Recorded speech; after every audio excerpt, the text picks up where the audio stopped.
last to the, second to the last ng ating Teach Us to Pray series. And again, I hope, and again, ito rin naman po yung panalangin ko para sa sarili ko. The more that I desire to be prayerful, I pray also na lahat tayo mag-desire na maging prayerful. Yung pananalangin naman po ay hindi ito yung kailangan eloquent or kailangan poetic. Sabi ko nga sa inyo, isa sa mga bagay na binabantayan ko, lalo na pag nananalangin ako sa araw po ninyo, yung sasabihin ko kung ano yung nasa puso ko, not to impress the people. Kasi diba, medyo yung mga nakikita ko mga yung mga miyembro ng kulto, yung mga ministro, mga pastor ng mga sa mga kulto, diba pag narinig ko sila mag-pray, they would pray with great eloquence. Pero tandaan po natin, nung nagnanalangin si Jesus, nanalangin siya na ibinuhos niya yung puso niya. Diba? Ang isang malaking part ng prayer ni Jesus, lalo na dun sa garden of Gethsemane, na sinabi niya na, Lord, if it's your will, take this cup away from me, but not my will, but yours be done. Pero yung prayer na yun is a prayer of great agony. So, dalangin ko na as we learn to pray, we also learn to build our character as a Christian. So, again, yung series naman po natin, again, ito naman po lahat is to encourage the church to pray. I would say from the time that we started in 2018, even before 2018, kasi nagsimula ito as Bible study, meeting dun sa bahay nila, Pastor Leo, this ministry, it started really with prayers, na ipanalangin yung bawat kaluluwa na darating. So hindi kayo accident. Kayo ay bahagi ng prayers ng maraming tao. Hindi lang naman hindi lang namin, di ba? Pero bahagi kayo ng prayers na yung bawat DBBS, merong magulang na sasagot, na magiging part, matcha-challenge, may mga bata na makakarinig ng katotohanan, dadalhin sa bahay nila. Those were all part of our prayers. And kaya nga ini-encourage namin kayo na kayo ay hindi aksidente dito. You are part of the prayers of the people who started this ministry. So kung nakaupo kayo dyan ngayon, ibig sabihin, may nanalangin para sa inyo na maging bahagi kayo nito. Kaya mga kapatid, isa sa mga bagay na kailangan natin, if there's one character na other than yung perseverance, yung patience, pag nananalangin kayo, ang hirap manalangin ng di ba? Lalo na pag sa gabi. Tapos gusto mo manalangin ng taimtim, tapos maya-maya mong ihinig. I was about to say that Yung amen kinabukasan. Yung amen kinabukasan na. Tapos naman pag meron ka naman, nakikinig ka naman ng prayer. Di ba? Minsan parang sinisilihan yung pet mo na hindi mo alam bakit uncomfortable yung prayer. I have felt that so many times na meron ako mga kasama sa ministry or sa church na nag-pray sila na for some reason I feel so uncomfortable. Yung palamig, yung sa prayer nila, may dinidil si God sa puso ko. May dinidil na issue si God sa buhay ko. That sometimes cause anxiety na hanggang sa bahay, pag-iisipan ko, para sa akin ba yung prayer ni Pastor? Para sa akin ba yung prayer niya? So, but if there's also another character na gusto kong ma-develop natin as a church, as we encourage you to pray more, is yung word na boldness. Okay, yung boldness. Yung boldness. Okay. So, pinag-aaralan ko po kasi sa salitang Greek, yung boldness is parisha.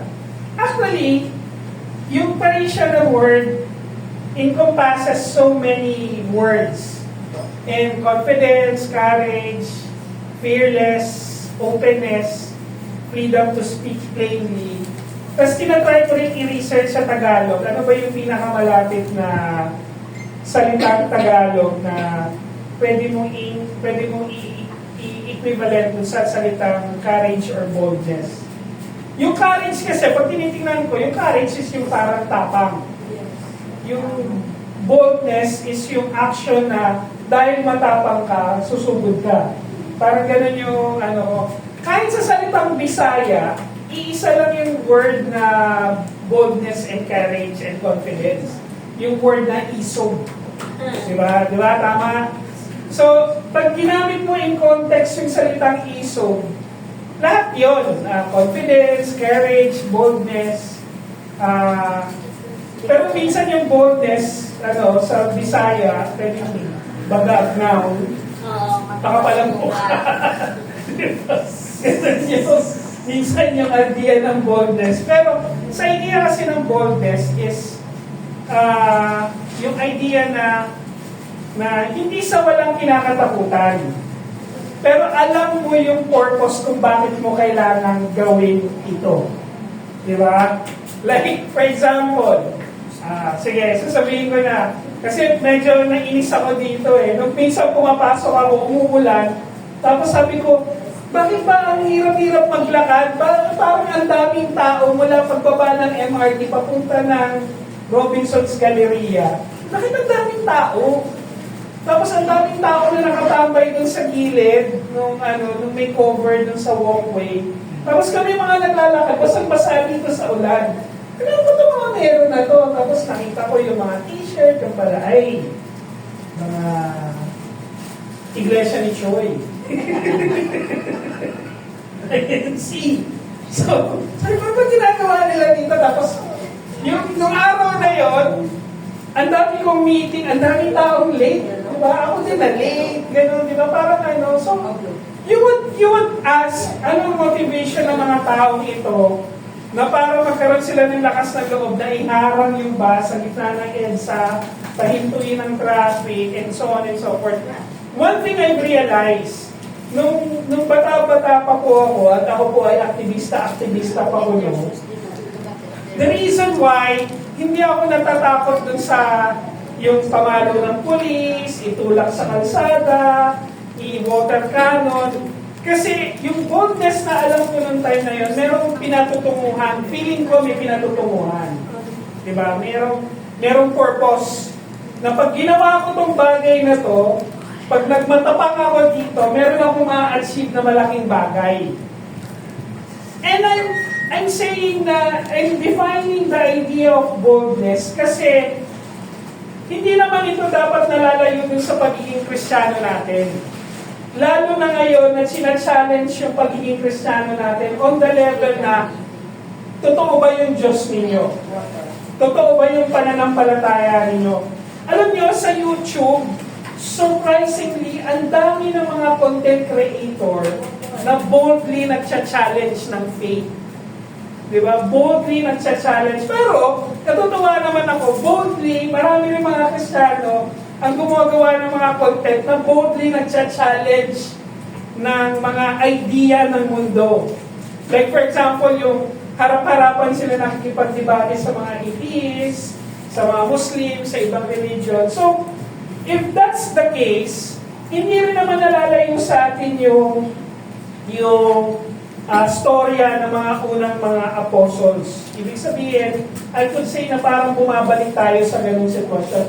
If you have your Bible with you, buksan natin dun sa verse, Acts chapter 3. Papasadahan lang po natin ng konti para maging intro dun sa ating Acts chapter 4. Dun sa Acts chapter 3, si Peter, Acts chapter 3, pag nakita nyo dyan, si Peter at si John, they were going to the temple. Habang papunta sila dun sa temple, nakakita sila na nanlilimos na lame man since birth, di ba? So, ginawa nila, hinil nila, sinabi ni Peter at saka ni John, sabi nila, gold and silver I have none, but what I have, I will give it to you. In the name of Jesus Christ, be healed. So tumayo yung layman, nag-praise, tapos hindi sila nilubayan. So maraming tao nakakita kung ano yung nangyari. At dahil dun sa ginawa ni Peter and John, nagkaroon sila ng mas matindi pang boldness. Kaya dun sa portico, ano yung portico? Dun sa bahay, para siyang terrace, ganyan. Sa bahay ni Solomon, nag-preach si Peter. Diba? At doon sa pag-preach nila ngayon, dumating na doon sa punto na hanggang makarating sila, ito na yung chapter 4, hanggang makarating sila, bumalik sila doon sa temple para magturo. At habang nagtuturo sila ng tungkol kay Jesus Christ sa temple, pinaligiran sila ng mga leaders ng temple. Diba? Tapos pina-aresto sila. Tapos on the spot, nilagay sila sa trial ng mga council dun sa mga temple, ng mga Jewish leaders. Pero, dahil balitang-balita kung ano yung ginawa ni Peter dun sa layman, ni Peter at ni John dun sa layman, at kung ano yung ginawa ni Peter doon sa preaching niya, at marami ang nakakinig, marami ang naka-witness kung ano yung mga nangyari na, nagkaroon ng dilemma yung mga Jewish leaders. Sabi na, ano gagawin natin dito? Pag we put these people into trial, we accuse them, magagalit yung mga tao. Diba? So sabi nila, sige, pakawalan na lang natin. Pero, pinakawalan nila, tapos pinatawag nila ulit si Peter at si John. Tapos anong ginawa nila? Pinagsabihan nila si Peter and John na, ganito sinabihan ng mga Sanhedrin. Tigilan niyo na yun ang ginagawa ninyo, ha? Sabi gano'n, wag na kayong babalik dito. Wag na kayong magpipreach tungkol kay Jesus Christ. Kung hindi, ito gagawin namin sa inyo. So may threat, pinapatahimik sila. Kami tawag natin, ang modern word for that is God order. Diba? God order ang tawag doon. Nung nasa China po kami, again, merong some sort of religious practices. Pero, bawal mag-proselyte. Ibig sabihin, bawal openly mag-preach in public places. Okay? Pero surprisingly, noong 1970s, si Billy Graham pumunta ng China para mag-preach. Di ba? Bawal yon, lalo na sa underage. Di ba? So, pwede yung conversion, pag titingnan mo yung batas, yung structure ng batas ng China, isa lang ang sinasabi nun, bawal mag-convert at bawal magpa-convert. Kung ano yung religion mo na ng pagkapanganak mo, yun ang dapat religion mo. Diba? So, technically, walang freedom of religion. Diba? So, parang ganun yung nangyari kay Peter at kay John. Pero ang malaking tanong, tumigil ba sila? Diba? Hindi sila tumigil. They continue to preach the Word of God with boldness. Pero kasama ng boldness na yon, yung kung mapapansin niyo sa Book of Acts, laging may sinasabi na they devoted themselves to prayer. Diba? Hindi nalalayo dun sa mga events na to. Yung mga events, yung mga miracles na to, yung events ng panalangin. So now, tanungin natin ito. Tanungin natin itong question na to. Ano kaya ang maaaring mangyari kung mas mananalangin tayo ng tapang upang harapin yung mundo? Most of the time, aminin natin, sarili natin, kasi kahit ako, most of the time, pag nananalangin tayo ng provisions. Again, I preached on that so many times. There's nothing wrong with it. Diba?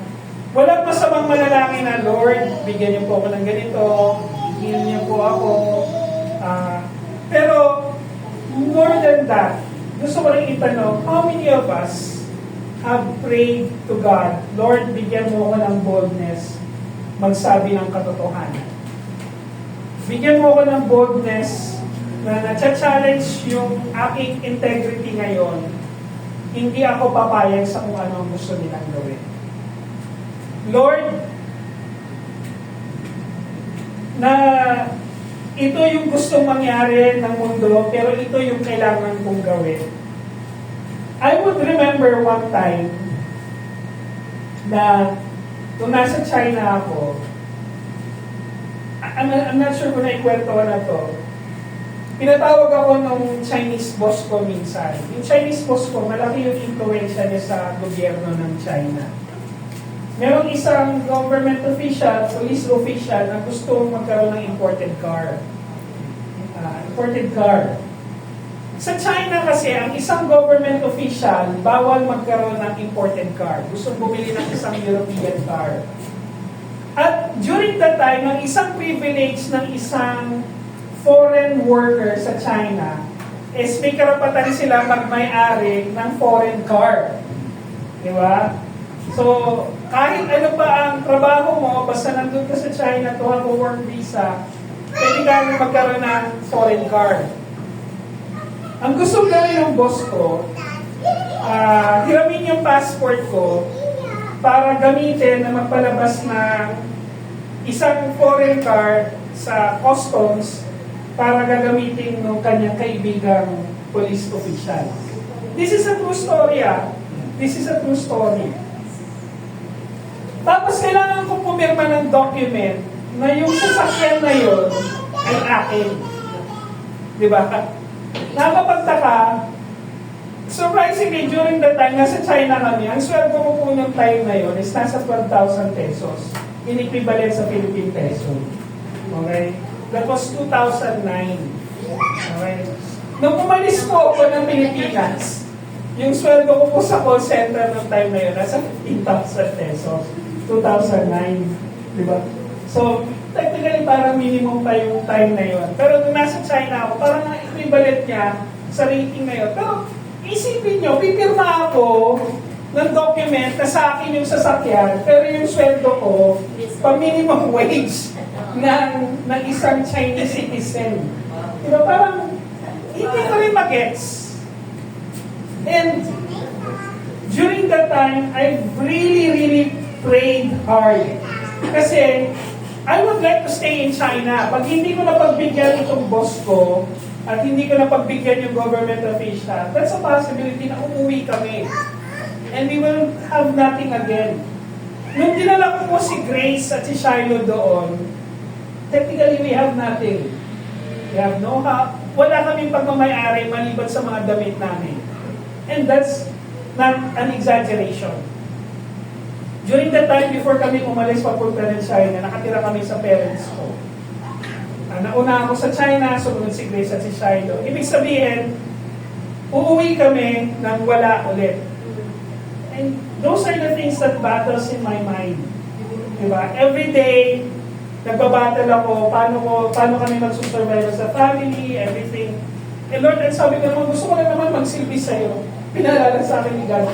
Sino ba nagsabi sa'yo madali? Diba?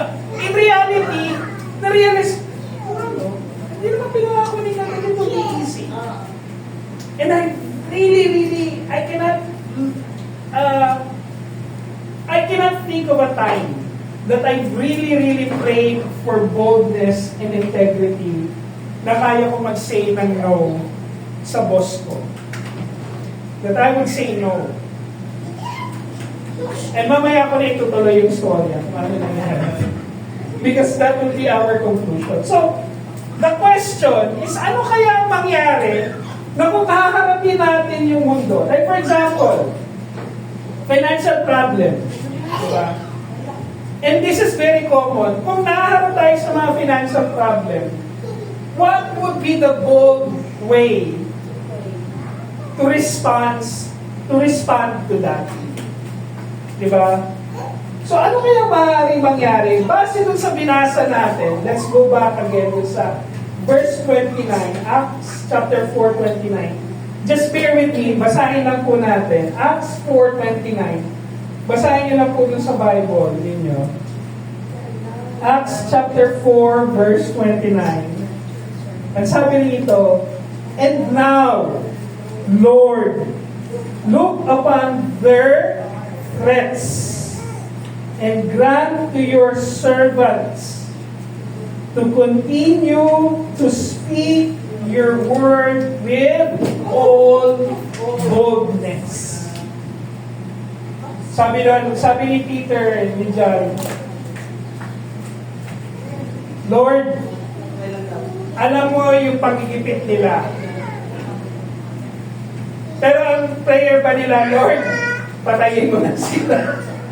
Hindi ganun ang prayer ni Peter at ni John. Ang prayer nila, Lord, grant your servants, di ba? Sabi rito, your servants to continue to speak your word with all boldness. Doon sa mga panggigipit sa kanila, ang prayer nila, Lord, bigyan nyo lang kami ng lakas ng loob na magsabi ng totoo. That's their prayer. Di ba? And what an amazing prayer. So kung mananalangin tayo para sa katapangan, mas bukas ang isip natin sa katotohanan sa mga nangyayari sa paligid natin. Di ba? Sabi rito, and now, look upon their threats. Lord, look upon their threats. Pag nananalangin ka ng courage, ng boldness, ng bravery, mas naiintindihan mo sa paligid mo kung ano yung nangyayari. Like one time, sige, sabihin na natin kung ano yung mga nangyayari sa mga schools ngayon. Diba sunod-sunod yung stabbing, sunod-sunod yung shooting, diba sunod-sunod? Pero nung high school po ako, meron halos isang linggo, araw-araw nasa suntukan kami. Diba?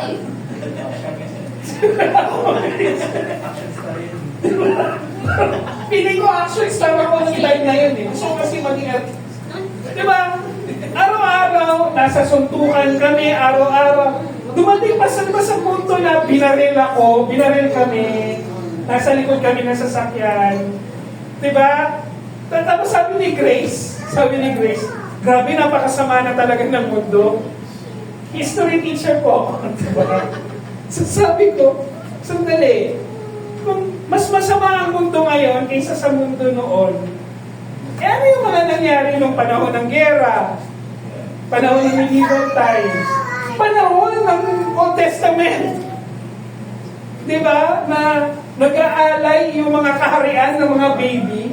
Diba? Shadrach, Meshach, Abednego. Diba? Ano ba yung furnace na yon? Alayan yun. Diba? So sabi ko, kung mas masama ang mundo ngayon, ano yung mundo noon? Diba? It's just happened na mas meron tayo. Kasi sabi sa Revelation, one of the signs of His coming is the explosion of knowledge. Ibig sabihin yung information na meron tayo ngayon. Actually, hindi mas masama ang mundo ngayon. Mas alam lang natin kung ano ang nangyayari sa mundo ngayon. Kasi dati nababalitaan lang natin siya sa tabloid, sa chismis ng kapitbahay. Pero ngayon kasi nakikita na natin sa CCTV, nakikita na natin sa social media. Pero we have to understand na ano ang common ng panahon na yon at panahon ngayon. Makasalanan pa rin ang tao. But we are more aware of the idea na paparating na si Kristo. At ito yung mangyayari sa mundo. Hindi ko sinasabing huwag tayong matakot. Pero tanggapin natin yung katotohanan na ito ang kasalanan ng mundo at ito ang haharapin natin lahat. Di ba?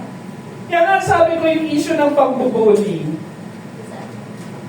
There was always be a time na gusto kong pag meron ng bubuli sa mga anak ko, I would like to jump immediately to defend them. Pero kailangan ko rin tanggapin na pag lumaki na sila, nagtrabaho sila, meron silang mas boss na mga alikusta, bandaraya, di ba? Haharapin na rin naman nila yung mundo na yun eh. Di ba? Yung corruption ngayon, ano pinagkaiba doon sa corruption ng 1970s at 1980s? Di ba? Nadagdagan lang ng zero kasi may inflation tayo. Pero it's the same thing, it's the same corruption. Di ba? So, the thing is, we know what's happening. When we pray for boldness, we also pray for understanding. Ganon din ang naiintindihan ng mga apostles.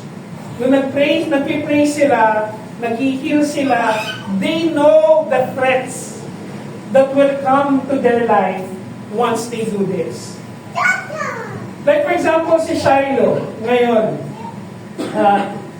meron siyang teacher na insistent na magpatawag ng miss. Pero hindi naman miss. Sabi ko, bakit tinatawag mo miss? Sinasabi niya kasi, para lang walang gulo. Meron kami discussion, parang, I would understand, to keep the peace, sige lang. Hindi naman niya kawalan kung tatawagin niyang miss. Pero sabi ko ganito lang, tatawagin mong miss itong teacher na to, pag naririnig ng ibang tao na tinatawag mo na miss, ano iisipin ng ibang tao doon sa treatment mo sa kanya? Diba? That's one thing na gusto kong i-challenge yung mga kabataan natin ngayon. Haharap kayo sa mga bagay na ganito balang araw. Ang tanong ko sa inyo, and even doon sa mga nagtatrabaho, sa mga haharap tayo sa mga bagay na kailangan tayong tumindig. Pero pag pinanindigan natin itong bagay na to, alam natin na may possible consequences. Katulad ng sinasabi ko sa inyo, pag naghindi ako dun sa boss ko, wala akong magagawa kundi umuwi. Diba? And I prayed, and prayed. I know the threats that will happen to me. Kaya nga mga kapatid, dapat nating alalahanin na ang katapangan ay pagkilala sa kalagayan na ang Diyos ay higit na makapangyarihan kaysa sa anumang sitwasyon. That's what the disciples and the apostles did. Kaya nga yun yung laging argument sa Christianity. Ang argument lagi sa Christianity, yung mga apostles and disciples daw sinungaling. Or mga creative writers. Kasi ang kailangan gawin ng mundo ngayon, pabulaanan yung salita ng Diyos. Diba? Na itong Bible na to, ito ay kathang isip lamang. Yun ang threat ng kaaway. Yun ang gagawin ng kaaway na pabulaanan ito. So pero ang laging sagot ng mga magagaling na theologians, sa tingin mo ba, sa mahigit ilang daan na nakakita sa kamatayan, muling pagkabuhay, at sa ascension ni Jesus Christ, ibinigay nila yung buhay nila, lahat. Ibinigay nila yung buhay nila para rito. Sa tingin nyo ba naniniwala sila sa isang bagay na likhang isip lang? Hindi. Di ba? Ibibigay mo ba yung sarili mo para sa, kung ikaw nakatunghay na ng katotohanan, ibibigay mo ba yung sarili mo sa isang bagay na likhang isip lang? What is their motivation? Ano ang motivation ng mga apostles and disciples? The truth na ang Diyos ay higit sa lahat ng anumang sitwasyon natin, di ba? Kaya ano man sabi ni Jesus Christ? Di ba? The world will hate you, know that it has hated me before it hated you. Di ba? When we pray for boldness, we understand the situation. We know. Mga kapatid, meron din akong nung panahon na nananalangin ako para dun sa boss ko, alam niyo isang bagay din na naramdaman ko, awa. Naawa ako dun sa boss ko. Kasi this is the things that he has to deal para lang magkaroon ng hanap buhay, para magkaroon ng business. Di ba? This is the thing that he has to deal. Naawa din ako sa kanya kasi hindi niya alam kung ano ang katotohanan. Ang alam niya, sa Chinese culture po kasi, relationship above everything else. Ang tawag po doon, guangxi. Diba? Relationship. Diba?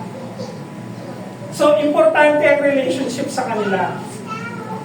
Pero na-realize ko, mas naiintindihan ko, hindi lang ako, isa sa mga bagay na naramdaman ko, naintindihan ko yung sitwasyon. Ito yung threat. Pero naawa din ako sa tao, naawa din ako sa boss ko. Pero mas naiintindihan ko na may mas makapangyarihan sa lahat ng bagay nito. So, ano man ang gawin sa akin ng boss ko, alam yun ng Diyos. Ano man maging sitwasyon ko, alam yun ng Diyos. Kaya mga kapatid, we have to understand, let's pray for boldness. Kasi it opens our mind, it opens our eyes kung ano nangyayari sa paligid natin. Ikalawang katotohanan mga kapatid, sa panalangin para sa katapangan, hahangarin na magpatuloy na mamuhay para sa Diyos. Ibig sabihin, makikipaglaban ka. I know I have mentioned this so many times. And I gave the same devotions sa mga kabataan na one of the essence of being a believer is that you fight for life. Diba? Tapos pinagtanong sa akin, sir, paano po yung mga nag-suicide? Paano po yung mga hindi na kaya yung problema nila? Paano po yun? Pwede ba natin sabihin na they failed to fight for life? They failed in believing in God dahil pinipili nila yung sarili nilang buhay. One thing I could answer you, sabi ko sa kanila, I cannot judge what the person is going through. Hindi ko kayang husgahan kung anong pinagdadaanan ng sino man. Ikalawang katotohanan, hindi ako ang Diyos. Para husgahan ko yung mga taong hindi na kaya. Ikatlong katotohanan, hindi limit sa Diyos kung ano ang nangyayari sa tao niya. So, above everything, hindi ko na kasi kayang husgahan pag namatay na sila out of suicide. Pero I could feel compassion to the people who have undergoing the same thing. Pero yung compassion ko na maintindihan ko yung ibang tao dun sa kanilang pinagdadaanan, ano ang dapat maging resulta nun sa akin? Ako ay makikipaglaban din para mabuhay. Diba?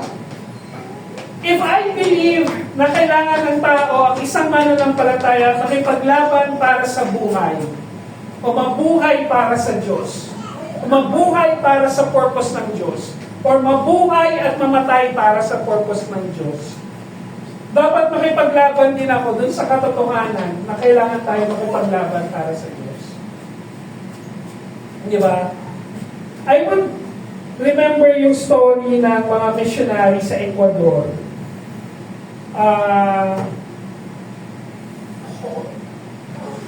Na nung pumunta sila doon, pinatay sila ng mga tribe na gusto nilang i-reach out. Pinatay sila, pero alam din nila yung danger ha, kasi yung tribe na yon, I never have encountered outsiders. Pero ito ang nakapagtaka. Yung asawa ng isa sa mga missionary na naman pinatay ng tribo na yon, bumalik dun sa tribo kasama yung mga anak. Tumira kasama yung mga anak.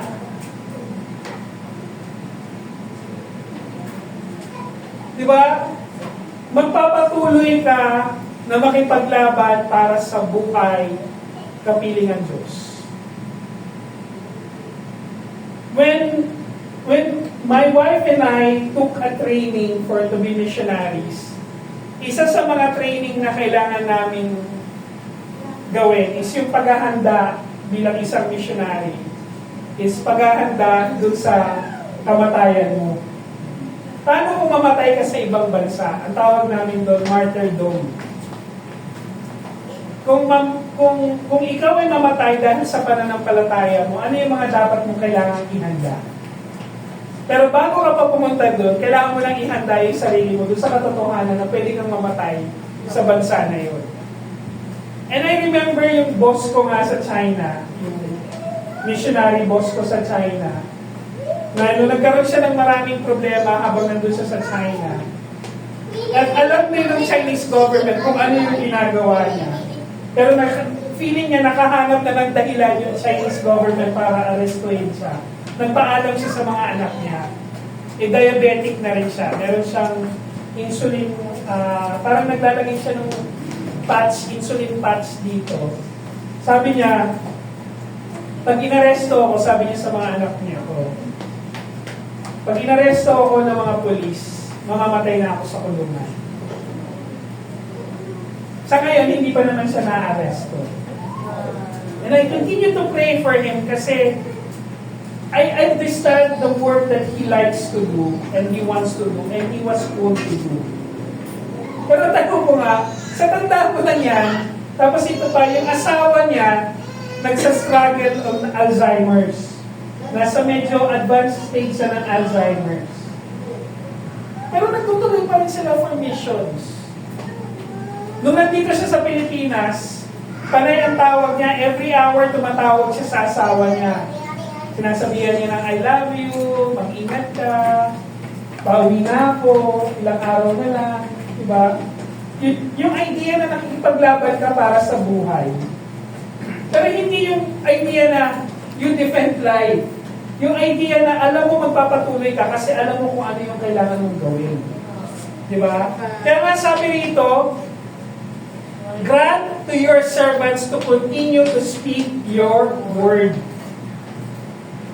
So, paano ka, how would you continue to speak the word kung patay ka na? Diba?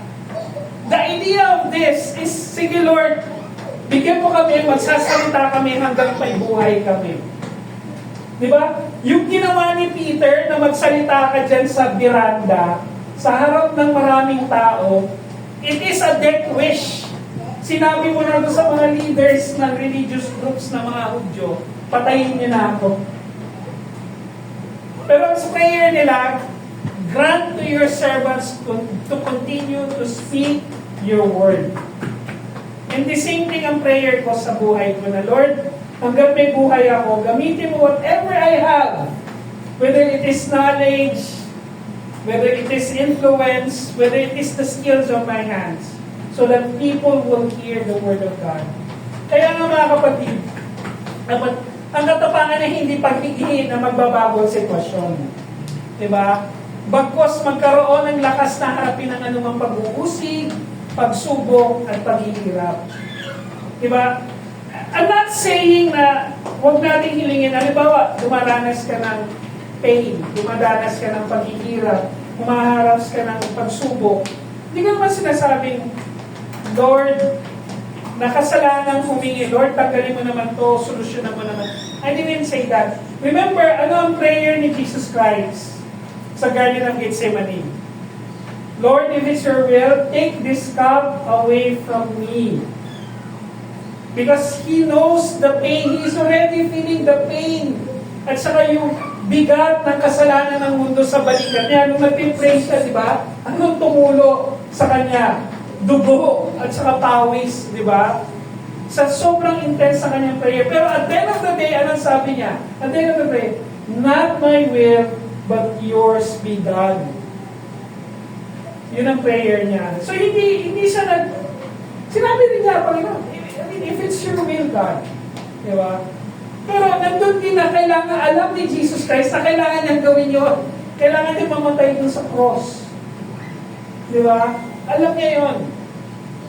Kaya nga sabi rito sa Corinthians, sabi kay Paul, but he said to me, this is a vision that was given to Paul by Jesus Christ. Sabi, my grace, sabi ni Jesus Christ kay Paul, my grace is sufficient for you, for my power is made perfect in weakness. Kailan perfect ang power ng Panginoon, ang kanyang kapangyarihan, ang kanyang paggabay, doon sa mga panahon na aamin tayo na hindi natin kaya.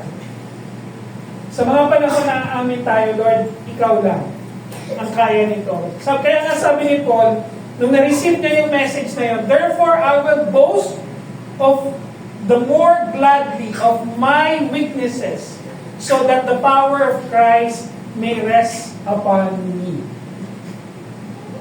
So that the power of Christ may rest upon me. I will boast of my weaknesses. Tignan po katotohanan, mga kapatid. Sa pananalangin para sa katapangan, malalim na pagtitiwala para maghayag ng patotoang tungkol sa Diyos.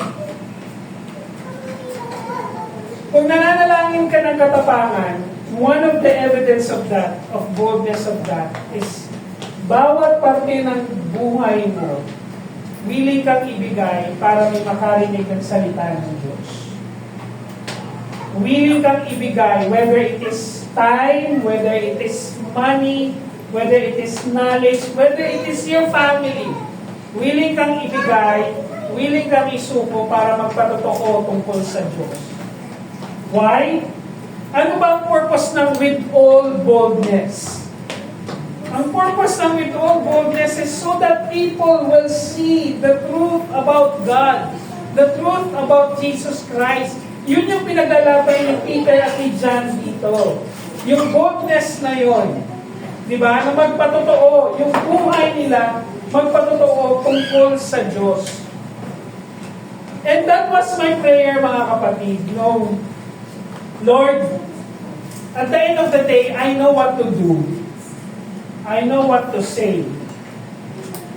Pero ang prayer ko na ng time na yun, kasi nakaramdam ako ng awa sa boss ko. Nakaramdam ako ng awa na he doesn't know the truth.